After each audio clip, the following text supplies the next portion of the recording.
हो, चाहे बड़ी चतुर्थी हो, छोटी चतुर्थी हो, किसी भी चतुर्थी का व्रत अगर स्त्री करती है तो उसके पति का तो उम्र बढ़ता ही है, साथ में उसके पुत्र का वैभव भी बढ़ता है।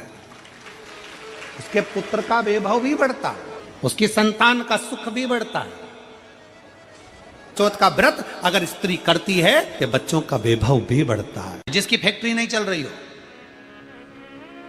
फैक्ट्री में बार बार कुछ तकलीफ आ रही हो, गाड़ियां नहीं चल रही हो, 4 व्हीलर गाड़ियां ले रखी हैं, कभी ट्रक गड़बड़ हो रहा है, कभी ट्रक में ये हो रहा है, कभी गाड़ी में ये हो रहा है, कभी बस में ये हो रहा है। बस एक काम करना, दुर्वा का थोड़ा सा भाग लेकर पानी के लोटे में उसको डालकर 5 अक्षत के दाने उसको पटक कर उस गाड़ी के अंदर उस कलश को रख दो, बस आधे घंटे के लिए, और उस पानी को चक्के के चारों तरफ डालते डालते जाइए दुर्वा के साथ में, तकलीफ नहीं देगा।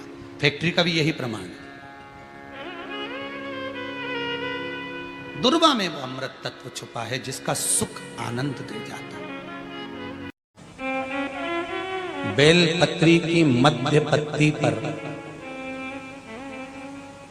बेलपत्री की बीच की पत्ती पर लगाया हुआ चंदन और पत्ती के 3 पत्तियों का जहां पर मिलन हुआ है उस जगह पर लगाया हुआ शहद शिव को जब चढ़ाया जाता है तो वो भाग्य की बेकार रेखा को भी बदल देता है। वो साधारण नहीं है। चने की दाल जब हम दान करते हैं तो स्वर्ण के बराबर दान का, प्रॉपर्टी के बराबर दान का लाभ जीव को प्राप्त होता है। आज भी नारायण के मंदिर में बद्रिकाश्रम में 41 दाने चने की दाल के देने पर, अब कोई 41 तो गिनता नहीं इसलिए पोटली में बांध कर ले जाता है। कितना भी टेंशन, कितनी भी चिंता व्यापे, कितनी भी परेशानी चल रही हो, थोड़े दिन बाबा की जो जलाधारी है, इस जलाधारी पर हल्दी का थोड़ा सा लेपन करिए।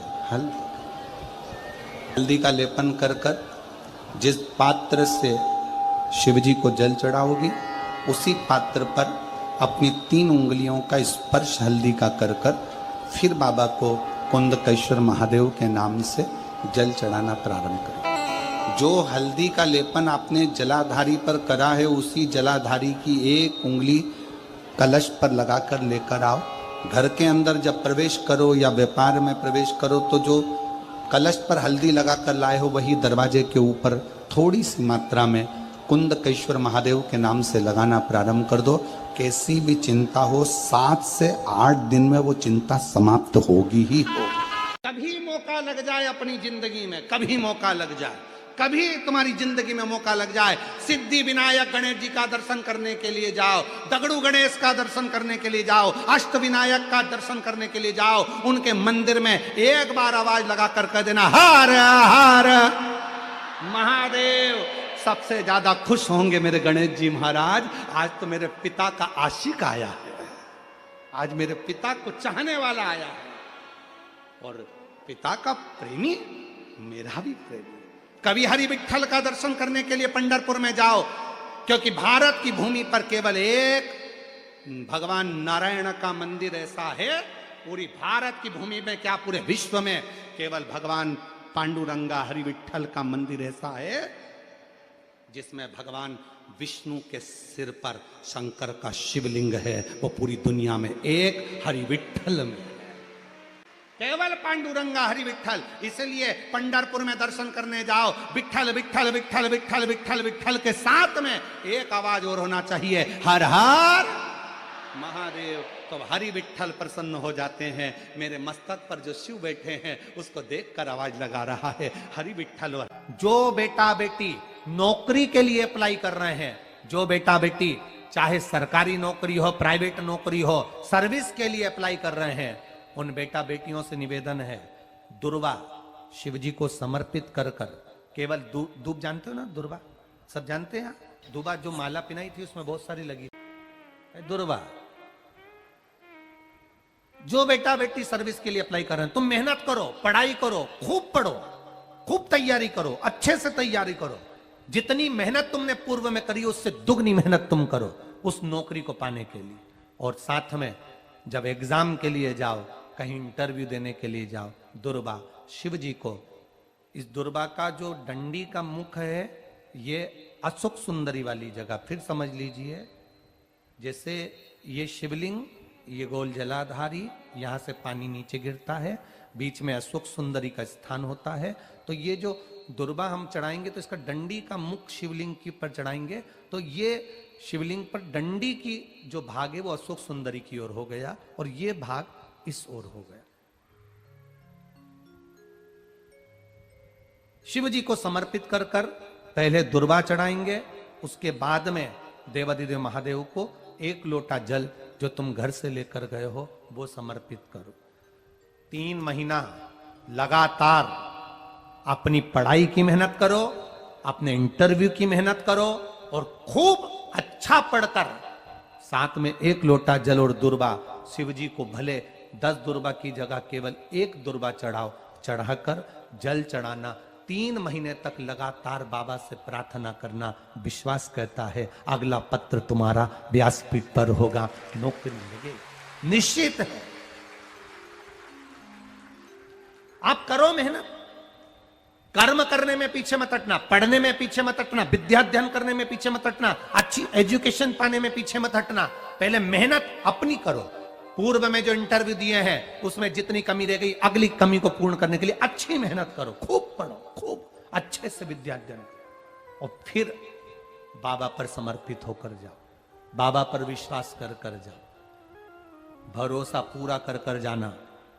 इंटरव्यू देते समय अपना विल पावर मजबूत होना चाहिए कि मेरे साथ मेरा काल अधिपति महाकाल है, अब निकल कर मानूंगी। हम दुकान खोलते हैं, कपड़े की दुकान खोल रहे हैं, किराने की दुकान खोल रहे हैं, लोहे की दुकान खोल रहे हैं, भंगार की दुकान खोल रहे हैं, किराना की दुकान खोल रहा है, पान की दुकान खोल रहा है। हम दुकान खोलते हैं, पर दुकान खोलने से पहले तुम्हारे 2 मन हो जाते हैं, चलेगी कि नहीं चलेगी, खोल तो लूंगी, चलेगी कि नहीं चलेगी। जिस दिन तुम दुकान खोलो 1 महीने पहले, 2 महीने पहले, 3 महीने पहले बाबा को दुर्बा चढ़ाकर 1 लोटा जल चढ़ाकर नियम बनाकर जाना, 3 महीने बाद में दुकान खोल रही हूं, 2 महीने बाद में दुकान खोल रही हूं और मेरा विश्वास कहता है दुकान चलेगी। जिस दिन तुमने विचार कर लिया कि दुकान चलेगी कि नहीं चलेगी, तो वो नहीं चलेगी। जिस दिन तुमने विचार कर लिया कि दुकान खोल रही हूं, मेहनत करूंगी, दिल से करूंगी, भले मेरे पास ज्यादा माल नहीं है, जितना माल खरीद के लाऊंगी उतना बेच कर बताऊंगी क्योंकि मेरे साथ काल अधिपति महाकाल है, तो वो चलेगी। विश्वास दृढ़ करो, भरोसा पक्का करो। जिस दिन तुम्हारा विश्वास दृढ़ हो गया उस दिन तुम विजय हो गए, उस दिन तुम आनंदता में हो गए। बच्चों का विल पावर कमजोर हो रहा है, दोस्त कह देते हैं सीए की पढ़ाई बहुत कठिन है, इंजीनियरिंग की पढ़ाई बहुत कठिन है, डॉक्टर की पढ़ाई बहुत कठिन है। साथ वाले ऐसे मत ढूंढना जो तुम्हारा विल पावर कमजोर कर दे।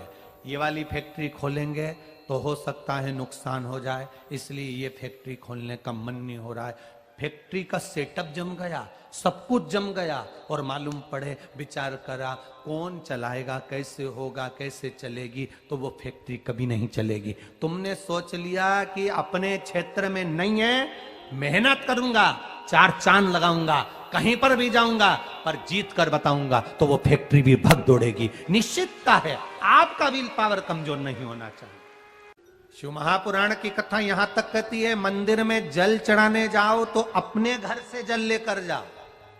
मंदिर में तो बाल्टी भरकर रखा रहता है, लोटा भी रखा रहता है, कलश भी रखा रहता है। मंदिर का पानी भरकर, मंदिर की बाल्टी में से जल भरकर शंकर भगवान को नहलाना सरल है। अपने घर से जल लेकर जब जाओगे तो घर का वास्तु दोष, घर का पितृ दोष और घर का काल सर्प दोष तीनों उस लोटे के माध्यम से जाएगा और शिव को समर्पित हो जाएगा। यदि भगवान गणेश जी की पूजन और भगवान शंकर की पूजन दोनों जब शमी पत्र से करी जाती है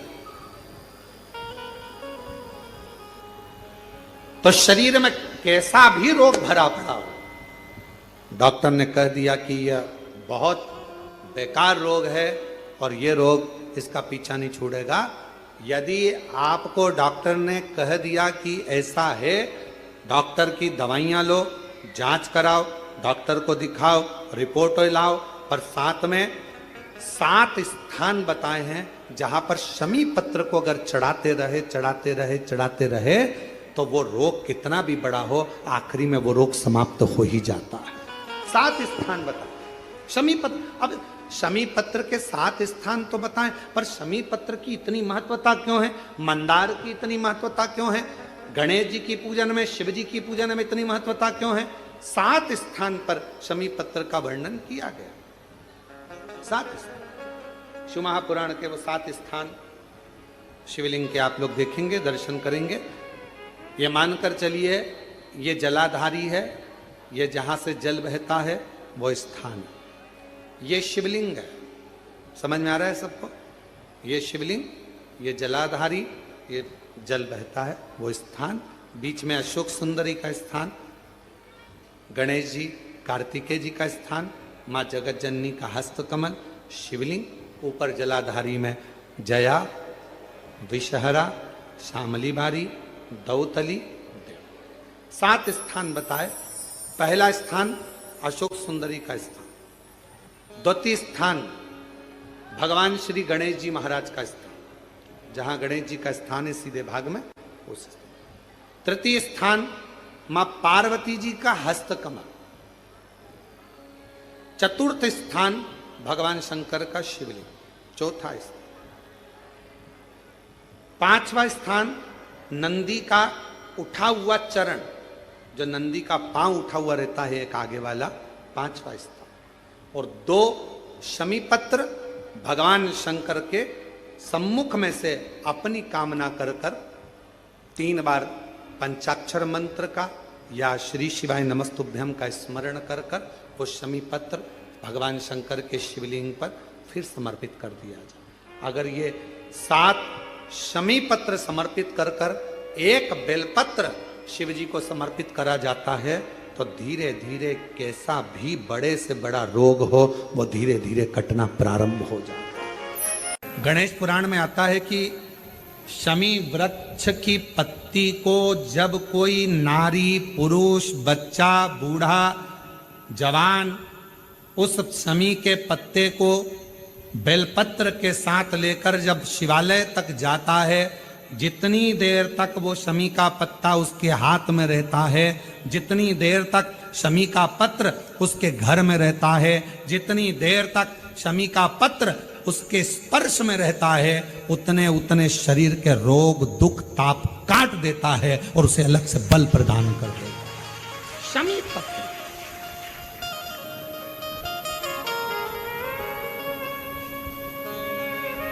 जब व्यक्ति का विल पावर डाउन होता है ना, उसको लगता है ये होगा कि नहीं होगा, होगा कि नहीं होगा, उसको 5 मिनट शमी वृक्ष के नीचे चले जाना चाहिए। 5 मिनट, इससे ज्यादा नहीं, या शमी की पत्ती को रख लेना चाहिए।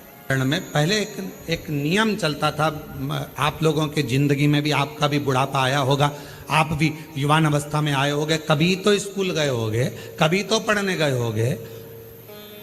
सबसे पहले अगर हमारे विद्याध्ययन को निकालेंगे तो हमारे यहाँ एक नियम चलता था कि शमी की पत्ती को किताब के अंदर उसको विद्या के रूप में रख लिया जाता था। बाद में ये नई नई डिजाइन की पत्ती आ गई तो विद्या का पेड़ पैदा कर दिया इनने। अब वो विद्या का पेड़ पैदा कर दिया तो विद्या को रखने लगे। विद्या की पत्ती को लोग शमी की पत्ती समझने लगे, क्योंकि उसमें भी ऐसी पत्तियां निकली रहती है और शमी की पत्ती भी ऐसी ऐसी निकली रहती है। तो पहले नियम था कि किताब के अंदर शमी की पत्ती को रख लेते थे और कहते थे इसमें विद्या है, इसमें विद्या है। विद्या का मतलब क्या? उसको बल मिलता था, एनर्जी मिलती थी। एग्जाम में बैठता, कंपटीशन एग्जाम में बैठता, जब वो कोई इंटरव्यू देने के लिए बैठता या टेस्ट देने के लिए बच्चा बैठता तो वह खुश होता था, मेरी किताब में शमी, मेरे किताब में विद्या रखी है। विद्या से मतलब आज के जमाने में लोग विद्या का पेड़ की पत्ती रख लेते हैं, पर रखते क्या थे? जम के बोलो, शमी की पत्ती रखी क्या जाती थी? शमी की पत्ती। और वो शमी की पत्ती क्या देती थी? उस बच्चे को बल देती थी, एनर्जी देती थी। डामाडोल नहीं होगा, टेंशन मत लेना, विल पावर कमजोर नहीं होगा। पत्ती रखी है शमी की, उसके नजदीक में है, शमी बल देती है।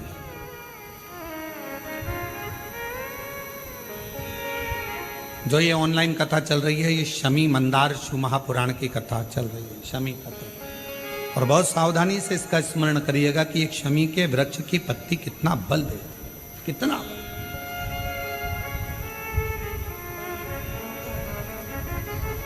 शायद आप लोगों में भी कोई ना कोई तो ऐसा होगा जिसने बचपन में विद्या की पत्ती रखी होगी। वो विद्या की पत्ती बाद में आई होगी, पहले थी वो शमी की पत्ती। कौन कौन ने रखी? जरा हमने तो रखी, हमने भी रखी। वो पत्ती तोड़ कर रख लेते थे, उसमें विद्या बढ़ेगी, विद्या बढ़ेगी। विद्या बढ़े मतलब बल बढ़ेगा, अपने अंदर एनर्जी आ, बल। अब उसको लोग आजकल विद्या की पत्ती अलग से आने लगी तो लोग उसको विद्या की पत्ती तोड़ने लगे, नहीं तो रखते थे वो शमी की। नारी को, बहू को, बेटी को यश की प्राप्ति नहीं होती। वो बहुत कुछ करती है, परिवार के लिए बहुत कुछ उसने करा, उसके बाद भी अगर उसको यश नहीं मिल रहा, उसकी यशता नहीं है, उसको कुछ नहीं करना चाहिए। आपने कुछ अच्छा करा और नाम दूसरे का हो गया कि उसने अच्छा करा और आपको मिला ही नहीं। आपने दुनिया के लिए बहुत कुछ करा, परिवार के लिए, कुटुंब के लिए, सबके लिए बहुत कुछ करा, पर आपको यश नहीं मिल रहा। तो बेलपत्री के पेड़ के नीचे हल्दी का शिवलिंग का निर्माण करो। हल्दी, पिसी हुई हल्दी का शिवलिंग का निर्माण करो, उसका पूजन कर कर, घी का दिया लगाकर भगवान शंकर की वही हल्दी का शिवलिंग का तिलक अपने हृदय पर, चाहे पुरुष हो चाहे स्त्री हो, अपने हृदय पर कंठ के पास उस तिलक को लगाएं और बाबा का विसर्जन उसी बेलपत्री के पेड़ के नीचे जल डालकर कर दें। महाराज, यश मिलना प्रारंभ हो जाता है। केवल ये यश के लिए ही नहीं होता, इसका एक क्रम और है। मान लो आप किसी मीटिंग में बैठे हो, किसी अच्छी जगह पर बैठे हो, किसी कंपनी के इंटरव्यू में बैठे हुए हो, कोई कंपनी आपके कॉलेज में आई है और आप उसमें सिलेक्ट नहीं हो रहे, तो उसके लिए भी ये कार्य पूर्ण है हमारा, उसके लिए। और ये कहां पर भी काम आता है महाराज। मान लो आप किसी कार्य के लिए जा रहे हो और वो कार्य बहुत जरूरी है कि इस व्यक्ति से मुझे ये पैसे निकलवाना है, इस व्यक्ति से मुझे ये काम निकलवाना है, और वो व्यक्ति बहुत दिन से हाथ में आ ही नहीं रहा, तो उसके लिए भी ये कार्य किया जाता है। अर्थात कीर्ति शुद्ध हो, पवित्र हो और यश की प्राप्ति।